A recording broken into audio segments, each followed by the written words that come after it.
కాదు విజయ్ సార్ విజయ్.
ఎక్కువ మంది మహిళలు దాదాపు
ఓ డ్రైవర్ నిర్లక్ష్యం 22 మంది ప్రాణాలను బలిగొంది.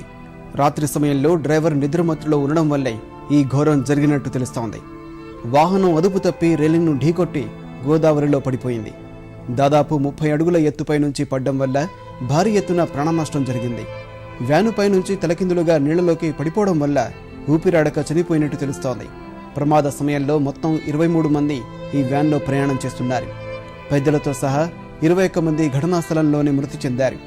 గాయపడి అపస్మారక స్థితిలో ఉన్న 2 చిన్నారులను ప్రభుత్వ ఆసుపత్రికి తరలించారు. వారిలో సంధ్య అనే పాప మృత్యువాత పడింది. ఈగల కిరణ్ అనే బాలుడు మాత్రం మృత్యువు నుంచి తప్పించుకోగలిగాడు. సాధారణంగా 15 మంది వరకు కూర్చునే తుఫాను వాహనంలో ప్రమాదం జరిగిన సమయంలో చిన్న పెద్ద అంతా 23 మంది ప్రయాణం చేశారు.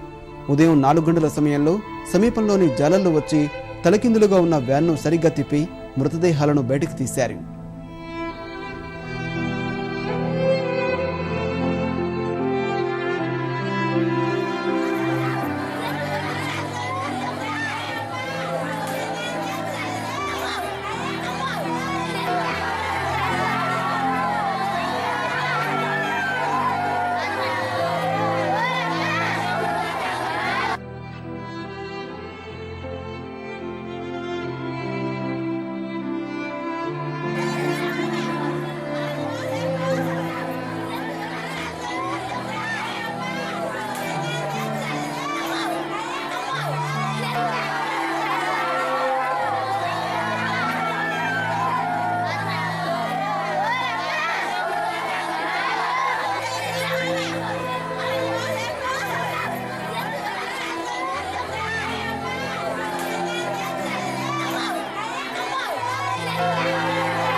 ప్రశాంత గోదావరిలో మృత్యు గంటలు మోగాయి.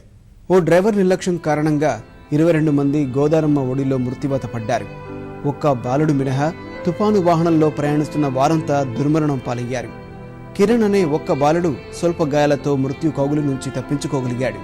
పెద్దల ఒడిలో ప్రశాంతంగా నిద్రిస్తున్న ఈ కిరణ్ వాహనం రైలింగ్ను ఢీకొని నదిలో పడిపోవడంతో ఏం జరిగిందో తెలుసుకోలేకపోయాడు. చుట్టూ మోకాళ్ల లోతులో గోదారి. నిశిరాత్రి అర్ధరాత్రి నుంచి ఒక్కడే శవాల మధ్య బిక్కుబిక్కుమంటూ గడిపాడు. పోలీసులు సహాయక బృందం వచ్చే వరకు ఒంటరిగా మిగిలాడు. తలపై గాయాలతో ఉన్న ఈ బాలుడిని సహాయక సిబ్బంది ప్రభుత్వ ఆసుపత్రికి తరలించారు. అందరినీ కోల్పోయిన ఈ పసివాడు మృత్యుంజయుడై మిగిలాడు. కిరణ్ ఇచ్చిన వివరాలతోనే ఈ ఘటన ఎలా జరిగిందో పోలీసులు తెలుసుకోగలిగారు.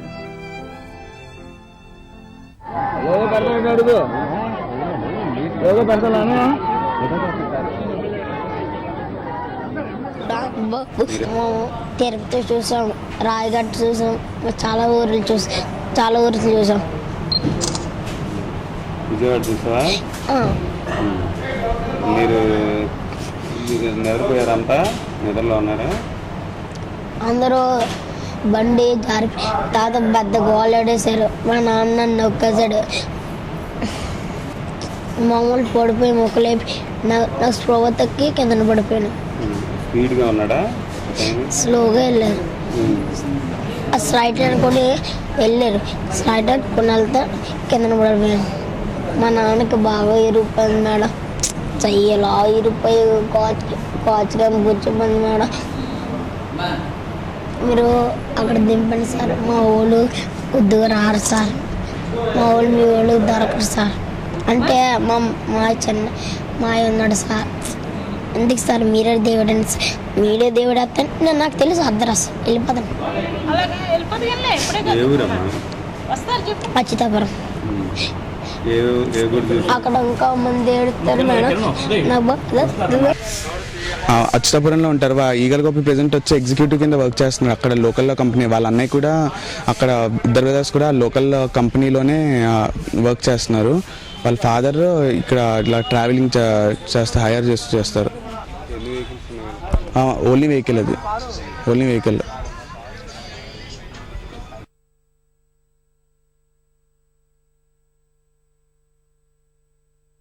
అచ్యుతాపురం చెందిన వారిగా భావిస్తున్నారు. వీళ్ళందరూ కూడా ఇటు వెళుతుండగా నుంచి అదే స్పాట్ నుంచి